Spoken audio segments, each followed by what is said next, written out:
Hello, today we are gonna learn about pi. Without pi, it is impossible to understand the circular motion of an object in this world. Let us understand the pi in two phases. In first phase, let us do an experiment. Step 1. Take a 22 centimeter length thread. Step 2. Using this thread, make a circle.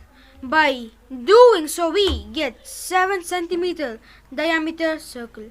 With this, we understand the relation between circumference of circle to diameter of circle, that is 22 by 7. If 7 is the diameter, then 22 is the circumference length. If 14 is the diameter, then 44 is the circumference length. If 21 is the diameter, then 66 is the circumference length. If 1 is the diameter, then approximately 3.142 is the circumference length.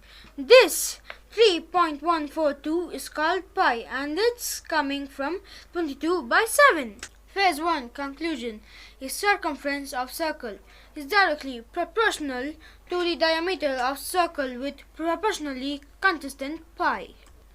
Now, phase 2. Information of pi starts. Pi is an angle of 3.142 radians.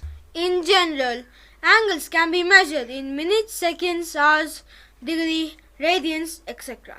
When we deal with pi, we must use radians to measure the angle. Therefore, pi radians is equal to 180 degree.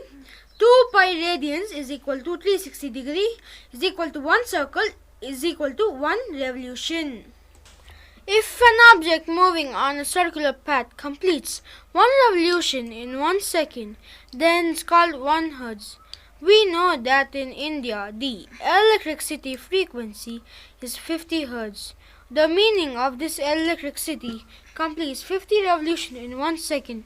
If we supply 50 hertz frequency to a light bulb, the light bulb will switch on and off 50 times in 1 second. But we human beings' eyes are not capable of identifying the switch off mode of a bulb because of illusion. Hence we feel the bulb is continuously switched on, which is not true. This effect can be seen using a slow motion.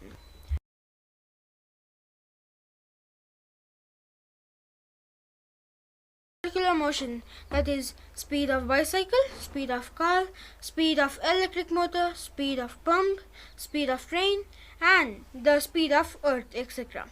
Pi is also used for calculating vibration, that is sound waves, alternating current electricity, radio stations frequency, earthquakes, rotation of electron in an atom, etc.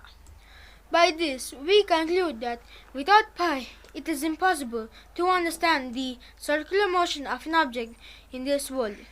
Thank you for watching Absolute Energy. Please do like, share, subscribe to our new channel. Comment down below which topic would you like to see in the next video. Thank you for watching. Bye.